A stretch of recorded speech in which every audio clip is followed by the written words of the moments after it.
So they have this judge who's the worst possible judge. They're going to have a Democrat jury in a city that voted 95% for Biden. You've got an Eric Holder prosecutor who also worked under Obama and is a complete hack. How does anybody get a fair trial under these circumstances if they're Trump himself? Well, I mean, it really is impossible. You just have to look at all the poor souls who've been dragged out of places like Arkansas and put through the ringer of a DC jury with a Trump-deranged judge and been thrown in jail.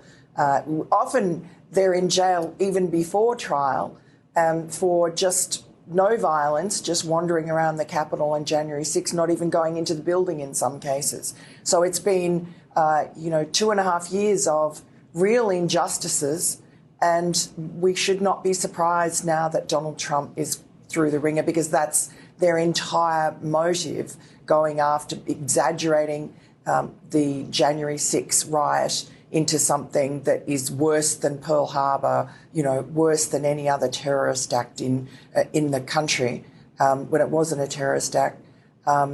They were doing that with the view in mind that at the end of the game they were going to lock up Donald Trump. It's been their fantasy for a long time. And, now that he's the primary candidate, the primary rival to Joe Biden in the next election, this is again election interference by the DOJ. And every time Joe Biden is in trouble or the Democrats are in trouble, what do? They sick their corrupt lawyers onto Donald Trump. And so they did that, for instance, with the first impeachment of Donald Trump when he was president over Ukraine. Just preposterous looking back now with what we know about what Joe Biden was up to with that corrupt energy company, Burisma, and his forcing the firing of the prosecutor who was about to start investigating his own son, Hunter Biden, who was on the board of Burisma. It was in Joe Biden's interest to make sure the prosecutor was fired. And for just asking about that corruption, the president, Donald Trump, gets impeached. So this is how the Democrats roll. And now that the walls are closing in on the Biden influence peddling scheme and Hunter Biden's in trouble, we have the corrupt, I guess you'd call them, you have to call them corrupt, Department of Justice, narrowing in on Donald Trump, throwing everything but the kitchen sink at him. And, there's more to come, as we know. Georgia is going to follow suit. The New York Alvin Bragg case is still ongoing. This is like, I think of Donald Trump as like Gulliver with the Lilliputians trying to pin him down. It's 100% correct.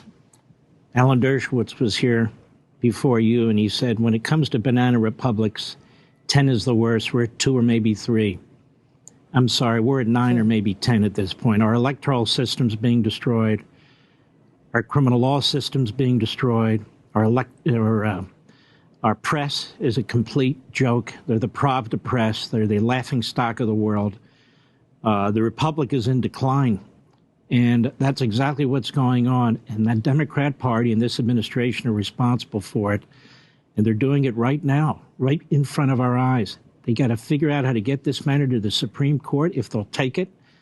And we got to hope that there's 5 justices who have enough guts to put a stop to this and at least say, no more of this till after the election. And then you can deal with it then, and we'll sort it out when it gets back up here again. That's the way to fix this in a fair and constitutional manner. I want to thank you very much for coming on the program and all the great work you do. God bless you, my friend. Thanks, Mark.